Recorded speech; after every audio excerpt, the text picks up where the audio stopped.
Not to forget, infrastructure is probably easier than human resource today, and the accepted figure is this: you need to ramp up your human resource at least on an average overall by 25% to deal with any crisis.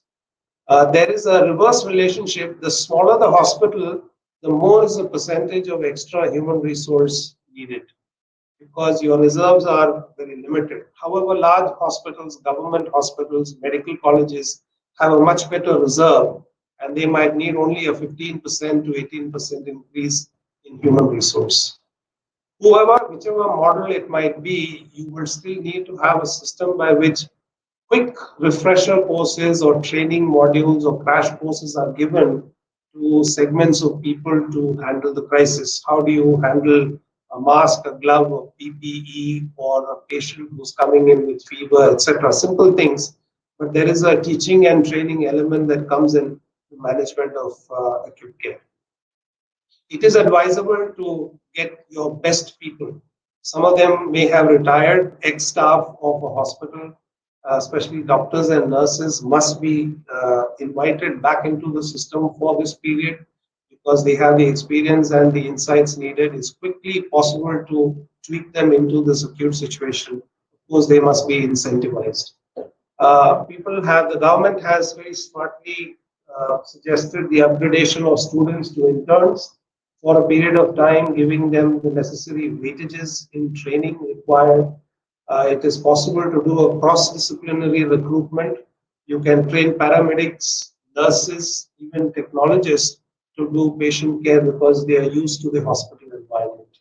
Not to forget, wherever they come from, it is important that the hospital management spends a lot of time, energy, and money on caring for the caregivers. We often forget this, but it's important to care for your doctors and nurses because they are your workforce, they are your frontline soldiers.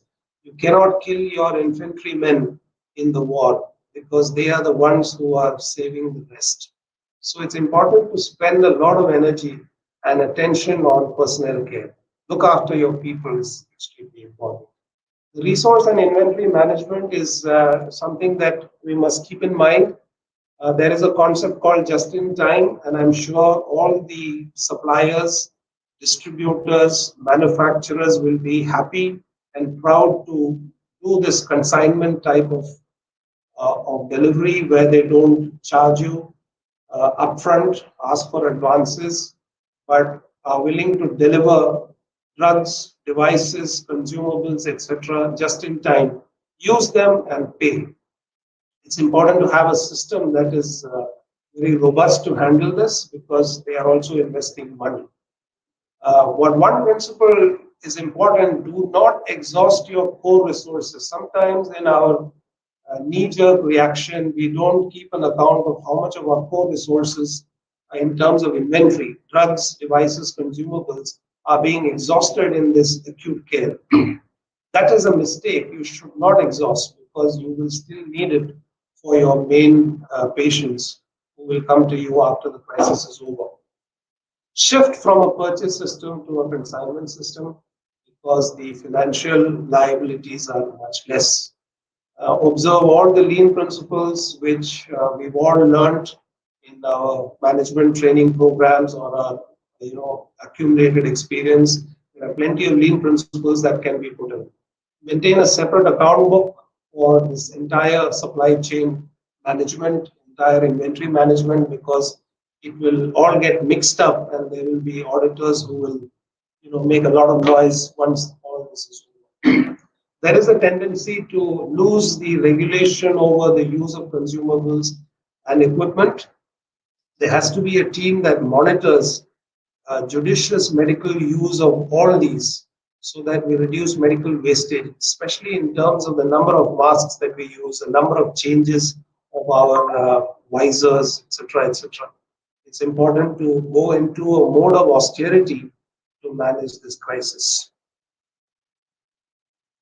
So this is as far as the general principles are concerned. We can take on some questions, but let me summarize by saying what must we do for our future.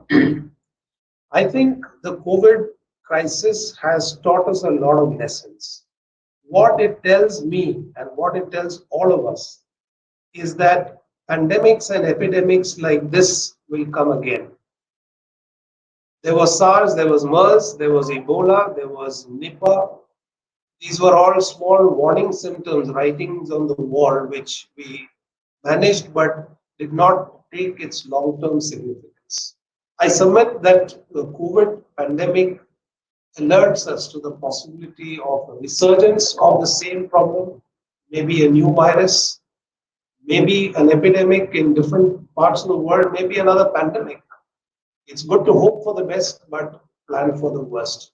And therefore, the government, along with healthcare officials, bureaucrats, thinkers, planners, must generate a pandemic planning document very similar to the disaster management group that we have.